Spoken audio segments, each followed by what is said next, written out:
कबीर आज थका हारा अपने घर जाता है। पर जैसे ही वो घर जाता है वैसे ही वो देखता है कि उसकी बीवी सोफे पर पैर पसारे बैठी हुई है। अरे आ गए आप? आपको पता भी है मैं आपका कब से इंतजार कर रही थी। आइए बैठिए, मैं आपके लिए खाना लगा देती हूँ। माया, अभी मेरा खाना खाने का मन नहीं है, मैं बहुत थक गया हूँ, थोड़ा रेस्ट करना चाहता हूँ, कमरे में जा रहा हूँ। हाँ हाँ, आपको भूख भी कैसे लगेगी? आखिर आप बाहर से खाना जो खा कर आए हैं। अरे जो इंसान हर समय बाहर का खाता रहेगा वो घर में कहाँ से खाएगा? हैं? मैं तो परेशान हो गई हूँ आपसे। मुझे बता दीजिएगा कि मैं घर में खाना नहीं खाने वाला हूँ। एटलीस्ट मैं आपके लिए खाना तो ना बनाऊं। एक तो मेरी मेहनत जाती है, ऊपर से खाना बर्बाद होता है। माया, मैं खाऊंगा, मैंने कहा कि मैं अभी थका हुआ हूँ, आज ऑफिस में काम बहुत था। तुम क्यों डोमिनेटिंग बन रही हो? मैंने तुमसे कहा ना कि मुझे भी थोड़ा रेस्ट चाहिए। प्लीज़ माया, मुझे थोड़ी देर के लिए अकेला छोड़ दो, मैं खाना खा लूँगा, तुम्हारा खाना वेस्ट नहीं होगा। माया कबीर को आगे कुछ बोलती उसके पहले ही महामाया की सास निर्मला आती है और अपनी बहू को अपने बेटे पर इस तरह चिल्लाता देखकर बहू को समझाती है। अरे बहू, जब कबीर कह रहा है कि वो खाना खा लेगा, खाना बर्बाद नहीं होगा, तो तू क्यों इतनी सी बात को इतना बड़ा कर रही है? छोटी सी बात का बतंगड़ क्यों बना रही है बेटा? अच्छा, तो बेटे के साथ साथ माँ को भी ये लगने लगा है मैं छोटी सी बातों का बतंगड़ बनाती हूँ। वाह माँ जी वाह, मुझे आपसे ये उम्मीद ना थी। खैर, मुझे क्या कहना है, खाओ ना खाओ मत खाओ, मैं चली सोने। लेकिन हाँ, अगर मेरा खाना कल बर्बाद हुआ तो मुझसे बुरा कोई नहीं होगा, ये आप दोनों कान खोल कर सुन लेना। माया किसी की एक नहीं सुनती और वहाँ से अपने पैरों को धमकाते हुए चली जाती है। माया के ऐसे बिहेवियर ने कबीर को अंदर से तोड़ रखा था।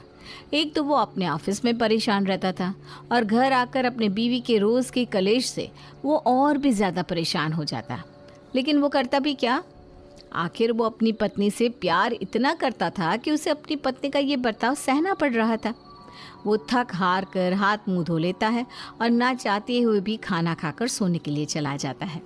अगली सुबह जब वो तैयार होकर ऑफिस के लिए जा रहा था तभी पीछे से माया उसे रोकती है। कबीर जी, कल रात में गुस्से में सोने चली गई और आपसे कोई बात नहीं कर पाई, पर इसका मतलब ये नहीं कि आप मुझे कुछ ना बताएं। तुम कहना क्या चाहती हो माया? मैं यही कहना चाहती हूँ कि कल आपको सैलरी मिली थी ना, कहाँ है आपकी सैलरी? कल बॉस नहीं आया था, जिस वजह से सैलरी किसी को भी नहीं मिली। क्या पता आज शायद सबको सैलरी मिल जाए। ठीक है, कोई बात नहीं, आज आपको सैलरी मिलेगी तो वो सीधा मेरे हाथ में देना, समझे? माया की ये बात सुनकर कबीर को बहुत गुस्सा आता है, पर वो अपना गुस्सा ना निकालते हुए वहाँ से चला जाता है। कबीर के जाते ही माया की छोटी बहन छाया उसके घर आती है। दीदी, दीदी कहाँ हो आप? देखो तो कौन आया है आपसे मिलने। छाया की आवाज़ सुनकर माया दौड़ती हुई बाहर हॉल में जाती है, जहाँ वो अपनी बहन को देखकर काफ़ी खुश हो जाती है और उसे गले से लगा लेती है। अरे छाया, मेरी बहन कितने टाइम बाद आई है। अरे मुझे पहले बता देती तो मैं तेरे जीजा को तुझे लाने भेज देती। कोई बात नहीं दीदी, जीजू को वैसे भी ऑफिस जाना होता है ना, और मैं कोई छोटी बच्ची थोड़ी ना हूँ जो आपके घर ना आ सकूँ। अब मैं बड़ी हो चुकी हूँ। चल, इन सब बातों को छोड़ और ये बता कि तुझे यहाँ आने में कोई दिक्कत परेशानी तो नहीं हुई ना? नहीं दीदी, कोई परेशानी नहीं हुई। दोनों बहनें बात करते हुए माया के कमरे में चले जाते हैं। आज सारा दिन माया छाया के साथ रहती है और उससे ढेर सारी बातें करती है। शाम को जब कबीर घर आता है तो वो अपनी साली साहिबा को देखकर खुश हो जाता है। ये मैं क्या देख रहा हूँ? मेरे घर में कोई नया मेहमान आया है। अरे जीजू, आप कब आए? उनके आने का कोई समय फिक्स नहीं है छाया। जब मन होता है तब मुंह उठाकर आ जाते हैं और जब मन करता है मुंह उठाकर चले जाते हैं। खैर, आप दोनों यहाँ बैठकर बातें करो, मैं अभी खाना लगाती हूँ। अपनी बहन के मुंह से उसी के पति के लिए ऐसी बातें सुनकर छाया को ज़रा भी अच्छा नहीं लगता। माया के जाते ही छाया अपने जीजू से ढेर सारी बातें करने लगती है। कुछ देर बात करने के बाद माया उन दोनों को खाने के टेबल पर बुलाती है। दोनों जीजा साली बातें करते हुए टेबल पर बैठ जाते हैं और खाना खाने लगते हैं।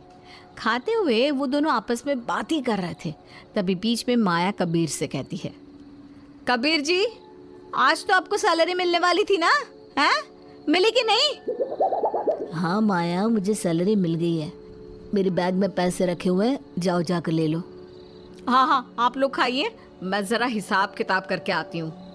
जहाँ कबीर और छाया निर्मला के सामने बैठकर बात कर रहे थे, वहीं माया अपने हाथ में पैसों की गड्डी लिए गुस्से में आती है और कबीर के खाने के पास उन पैसों को पटकते हुए कहती है, कबीर जी क्या है ये? हैं? इतने कम पैसे? कहाँ गई पूरी सैलरी? मेरे ख्याल से तुम्हारी 2 दिनों की छुट्टी हुई थी और तुम्हारी सैलरी तो 4 दिन की कटी है, तो बाकी के 2 दिन कहाँ थे तुम? माया, ये तुम कैसी बात कर रही हो? मैं बाहर जाता हूँ, मेरे दोस्त यार है, 4 लोगों के बीच में मेरा उठना बैठना है, हो गए होंगे खर्च उसमें। हाँ तो एक काम कीजिए ना, ये जो बचे हुए पैसे हैं वो भी अपने दोस्तों पर खर्च कर डालो। दीदी, आप छोटी छोटी बात पर जीजू पर इस तरह क्यों भड़क रही हैं? और क्या गलत कहा उन्होंने? अगर हम 4 लोगों के बीच उठते बैठते हैं तो 4 लोगों का खाते हैं, तो एक दिन हमारा भी तो नंबर आता है ना खिलाने का। देख छाया, ये हम दोनों पति पत्नी के बीच का मामला है, इसलिए बीच में ना बोले तो ज्यादा अच्छा है। और आज के बाद कहीं नहीं जाएंगे आप, बेफिजूल की खर्चे बंद। और रही दोस्त यार के बीच बैठने की, तो नहीं बैठेंगे आज से आप अपने दोस्त यारों के बीच। माया गुस्से में एक बार फिर अपने कमरे में चली जाती है, पर यह सब देखकर छाया को जरा भी अच्छा नहीं लगता। इसके बाद छाया अपने जीजू से इस बारे में बात करती है और कबीर भी छाया को सब कुछ बता देता है। कुछ देर बाद छाया, कबीर और निर्मला तीनों ही अपने अपने कमरे में चले जाते हैं। दूसरे दिन कबीर छाया के साथ शादी करके घर आ जाता है। कबीर और छाया को शादी के जोड़े में देखकर माया हैरान रह जाती है। ये मैं क्या देख रही हूँ कबीर? छाया, तुम दोनों इस तरह शादी के जोड़े में? हाँ, हम दोनों इस तरह शादी के जोड़े में। मैंने और छाया ने एक दूसरे से शादी कर ली है। ऐसा नहीं हो सकता, आप लोग मेरे साथ मजाक कर रहे हैं ना? नहीं दीदी, हम आपके साथ मजाक नहीं कर रहे हैं, बल्कि यही सच है, मैंने कबीर जी के साथ शादी कर ली है। अरे क्यों छाया, क्यों? तुझे जरा भी शर्म नहीं आई अपनी बहन के पति पर? छी छी छी छी, आज तो तुझे अपनी बहन बोलते हुए भी मुझे शर्म आ रही है। अरे डायन भी साथ घर छोड़कर अपना शिकार करती है, लेकिन तूने तो अपनी बहन का सुहाग उजाड़ दिया। अरे अपनी बहन की सौतन बन गई तू। खबरदार जो तूने मेरी पत्नी के बारे में ऐसा कुछ बोला तो। उन लोगों के बीच में ये सारी बातें चल रही होती है, तभी वहाँ निर्मला आती है, जहाँ वो छाया को दुल्हन के जोड़े में देखकर खुशी से उसे गले लगा लेती है। कबीर बेटा, ये तूने बिल्कुल सही फैसला लिया है। अरे इस करमजली ने तो तेरी जिंदगी बर्बाद कर दी थी। इसे इतना प्यार करता था, लेकिन इसको तेरी कदर नहीं थी। आज सही मायने में इस घर को बहू और तुझे तेरी पत्नी मिली है। माँ जी, आप ऐसी बातें कर रही है, मुझे आपसे ये उम्मीद नहीं थी। मुझे लगा आप ये सब देखेंगे तो कबीर को एक थप्पड़ मारेंगी।